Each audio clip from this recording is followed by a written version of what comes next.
Today we're answering one of the great questions of our time. Why didn't he write me back? The answer is often simple. He's just not that into you, or the far more common, he forgot. But if the he in question is President Joseph Robinette Biden Jr., it's a bit more complicated, because surprisingly, he most likely will write you back once your message passes through an intricate, weeks-long vetting, coding, sorting, and response process. And if the he in question is me, same deal. In the olden days, George Washington got about 5 letters a day, and he would just reply himself. But presidential mail volume, like sea levels, is way higher than it was in 1789. Millard Fillmore averaged 100 letters a day, Hoover 800, Obama over 20,000, though most of those were probably Joe Biden making sure they were still going to the movies on Friday.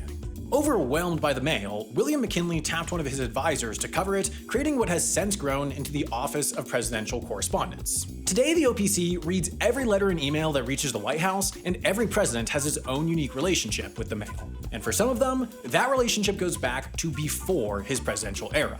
Obama used the mail to approximate the connection he'd felt with everyday Americans on the campaign trail, and a 24-year-old Abraham Lincoln was actually the postmaster of New Salem, Illinois, a gig that came with free postage and 1 free newspaper subscription, which is also how I pay my writers. Harry Truman was technically the postmaster of Grandview, Missouri, but he never did the job. Instead, he let a local widow do it for him and collect his pay under the title Assistant Postmaster. This, too, is how I pay my writers.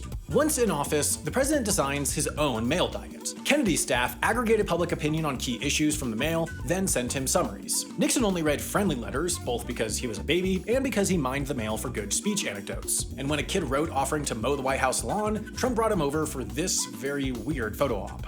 These days, most letters get some kind of response written by the staff at the OPC and bearing the president's signature. But how does a staff of about 45 employees, 35 interns, and hundreds of rotating volunteers answer thousands of letters, emails, and calls a day? Say it with me: complex logistics.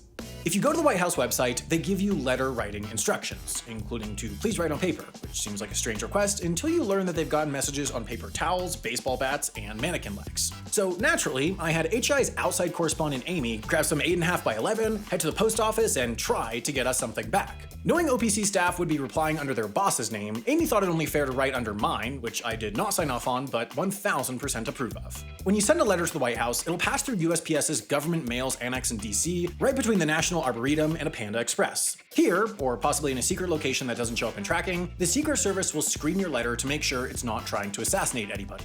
I'm not sure exactly where this happened, so shout out to the Secret Service for living up to their name. Assuming your letter wasn't ticking, its next stop is the OPC in the Eisenhower Executive Office Building, which is right by the White House and nowhere near a Panda Express, though only 9 mins from the Cheesecake Factory.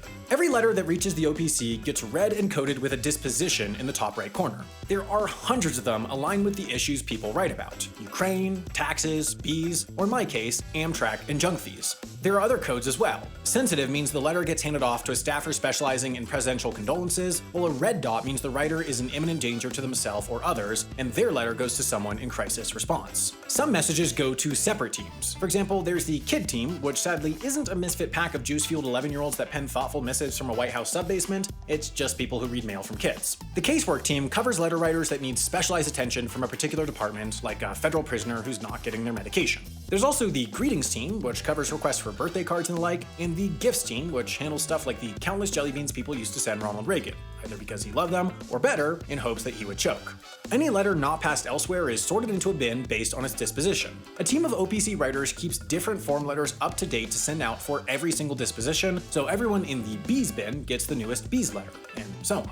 Like Obama before him, Joe Biden reads 10 letters a day, handpicked by the OPC staff. Readers nominate letters for this honor by writing sample in the corner, then the higher-ups narrow down those hundreds to the 10 the president will read. A mixture of hopeful and desperate, grateful and furious, tragic and drawing of dog by child. They erase the codes, scan the letters, and send them around the White House before they go into a purple folder for the big guy. The president eventually returns letters to the OPC with notes for their response in his name, or, on rare occasions, a handwritten response of his own. Which brings us to that big question.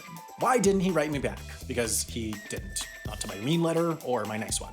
But it's probably more of a matter of time than beef. It took 11 days just for my letters to get there, and Secret Service vetting apparently creates a 2-week lag of its own before you get to the careful, painstaking process the OPC staff takes with every letter they get. So I might have to wait a little longer before Diamond Joe hits me back about my 2 letters, but at least I know the fine, hardworking people of the OPC, the ears and heart of the White House, have gotten our 3rd one. Now, when Joe Biden wants healthy home-cooked meals, he can hit up the White House kitchen. But most of us don't live in a mansion with a private chef paid for by the US taxpayer. So if we want a healthy home-cooked meal, we have to plan out recipes, go to the grocery store, prep, cook, clean, then deal with all sorts of extra supplies that'll inevitably go in the garbage. That is unless, of course, you use this video's sponsor, HelloFresh. They take all the hassle out of cooking by delivering fresh, pre-portioned, and partially prepped ingredients so you have everything you need to make the recipes they provide, with no food waste left over.